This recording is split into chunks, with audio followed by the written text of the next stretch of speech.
Hola a todos y bienvenidos. A ver, pensemos en un ordenador. Es una máquina increíblemente compleja, pero ¿cómo funciona su, digamos, sistema nervioso? Hoy vamos a meternos de lleno en esas autopistas invisibles por las que viaja toda la información a velocidades que son, de verdad, de vértigo. Claro, esa es la pregunta del millón, ¿verdad? ¿Cómo es posible que la memoria RAM le hable al procesador y que el procesador le dé órdenes a la tarjeta gráfica y que todo ocurra en una sincronía perfecta sin que se arme un lío monumental?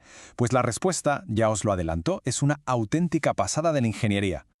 Vale, pues para entenderlo tenemos que hablar del componente clave de todo esto, el bus. Pensad en ello literalmente como una autopista digital, una gran vía compartida que conecta todas las ciudades importantes de nuestro ordenador, el procesador, la memoria, todo. Por ahí, por esa autopista, es por donde circula absolutamente toda la información.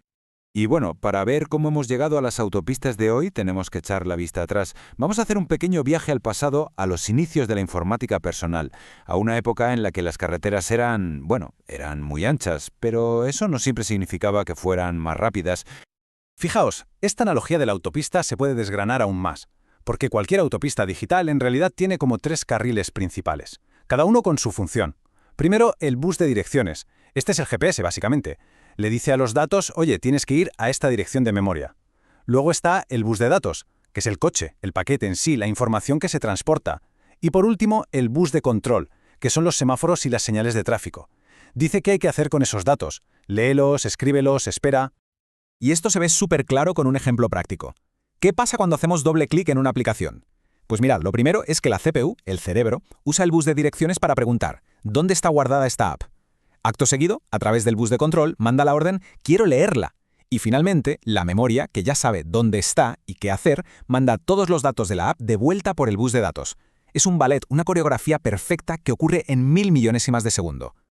El primer gran sistema de autopistas que se montó fue el que llamamos bus paralelo. La idea en su momento parecía tener toda la lógica del mundo. Si quieres que pasen más coches a la vez, pues construyes más carriles. Sencillo, ¿no? Pues eso hicieron. Un bus de 32 bits, por ejemplo, tenía 32 líneas físicas, 32 carriles, para enviar 32 bits de datos de golpe. Y ojo, que esta tecnología fue la reina durante décadas, ¿eh? Todo empezó con el bus ISA en los 80, que era como una carretera comarcal para conectar las primeras tarjetas de sonido y los módems. Luego llegó el PCI en los 90, que ya era una autopista en condiciones para conectar casi de todo, como tarjetas de red o de vídeo. Y al final de la década, con la locura de los videojuegos y los gráficos 3D, apareció el AGP, un carril de alta velocidad exclusivo para las tarjetas gráficas. Pero claro, ¿qué pasa en cualquier autopista cuando se intenta meter más y más coches y hacer que vayan más y más rápido? Pues lo inevitable, empezó a formarse un atasco, un gigantesco atasco digital. Sí, un atasco. De repente esa idea tan lógica de más carriles, más velocidad, dejó de funcionar. Es más, tener tantos carriles se convirtió en parte del problema. Era un auténtico cuello de botella. Pero, ¿por qué? ¿Cuál era el problema exactamente? Pues eran varios, y todos relacionados con la física. El primero, la diafonía o crosstalk. Imaginad que los 32 carriles están pegadísimos.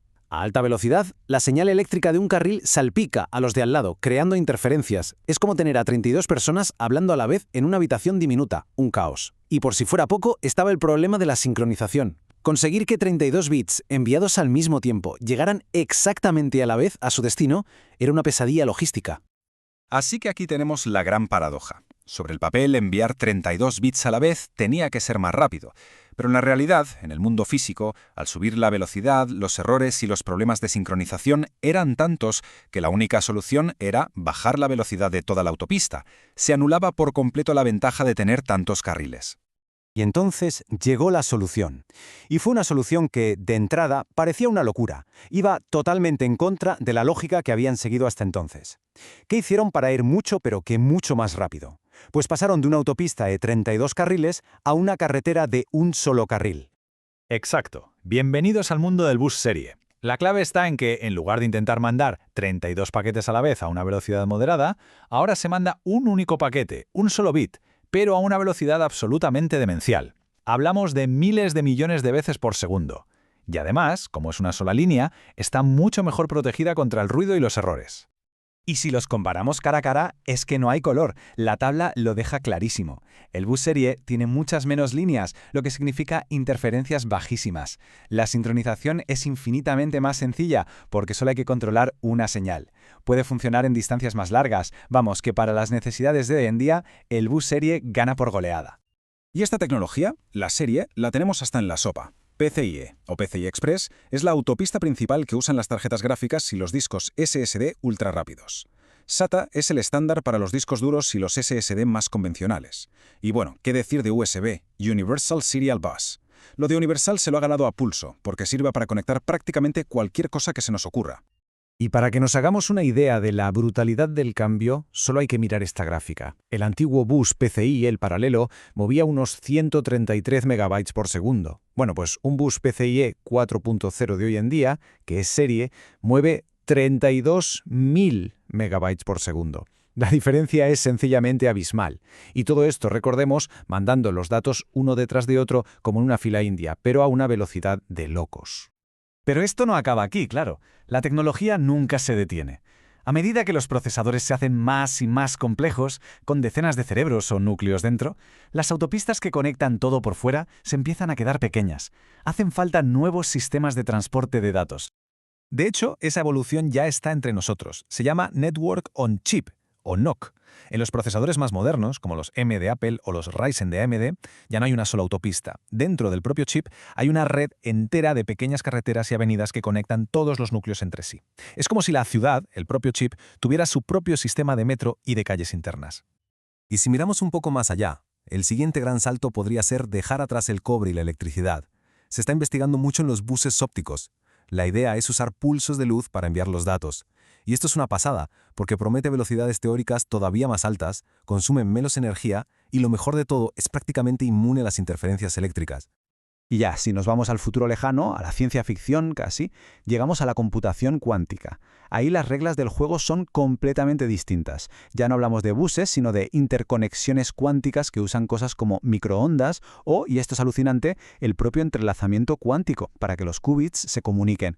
Es la frontera de la física pura aplicada a cómo se mueven los datos.